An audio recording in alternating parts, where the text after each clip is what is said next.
देखो, डर पर अगर विजय प्राप्त करना चाहते हो तो सबसे पहले हमें यह स्वीकार करना ही पड़ेगा कि हमारे भीतर डर बैठा हुआ है, यानी हम सबको डर लगता है। हाँ, ये ज़रूर हो सकता है कि सबके डर का प्रकार अलग अलग होता है। जैसे किसी को बात करने में डर लगता है, किसी को तैरने में, किसी को भूत प्रेत से डर लगता है, किसी को कोई अपना खास इंसान छोड़कर ना चला जाए इस चीज़ का डर लगता है, किसी को पढ़ाई में कोई विषय पढ़ने में डर लगता है, तो किसी को अपनी या अपनों की मौत के बारे में सोचकर डर लगता है। इसके अलावा भी और भी प्रकार के डर हो सकते हैं। तो छोटा सा वीडियो है, ध्यान से समझना, निडर होने में काफ़ी ज़्यादा मदद मिलेगी। अब देखो, हमारे भीतर जो डर होता है ना, वो दो प्रकार से ट्रिगर होता है। पहला होता है बायोलॉजिकल डर और दूसरा होता है साइकोलॉजिकल डर। अब ये जो बायोलॉजिकल डर है ये हमारे अंदर आया है जंगल से, क्योंकि हम सब वहीं से आए हैं। अगर आप जीवन की उत्पत्ति के बारे में पढ़ेंगे तो चीज़ें समझ में आ जाएंगी।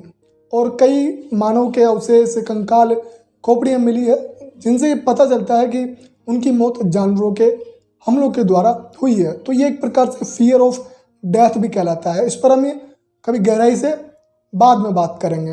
अब आते हैं हमारे साइकोलॉजिकल डर पर, जो कई बार काल्पनिक भी हो जाता है।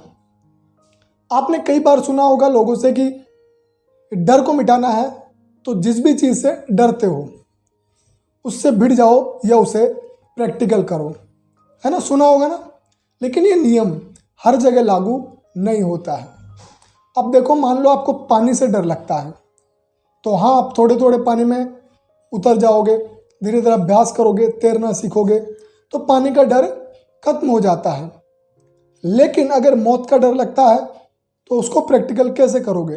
तो वहाँ पर हमें जानना होता है, समझना होता है, जिसे आप ध्यान कह सकते हैं, स्पिरिचुअल अवेकनिंग कह सकते हैं, सेल्फ अवेयरनेस कह सकते हैं।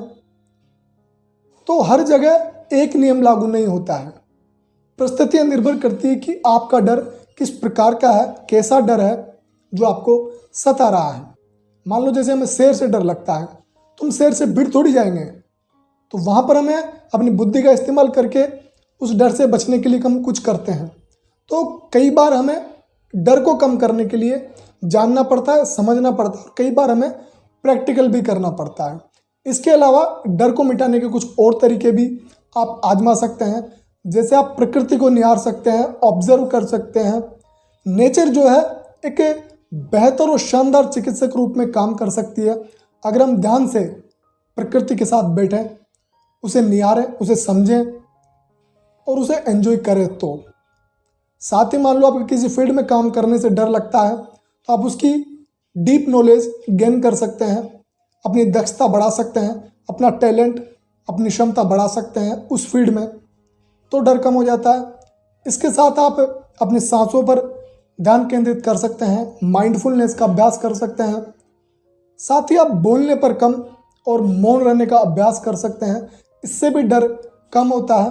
और इन सब आदतों से एक तो हमारा अहंकार कम होता है, आत्म जागरूकता बढ़ती है, आत्मनिर्भरता बढ़ती है, सोचने, समझने और निर्णय लेने की क्षमता बढ़ती है, जिससे धीरे धीरे डर ऑटोमेटिकली ही कम हो जाता है। तो चलिए हम सब साथ मिलकर जीवन को शानदार बनाते हैं, डर को छोड़कर निडरता के साथ जीवन में आगे बढ़ते हैं। Thank you so much for watching. Wish you all the best. Take care.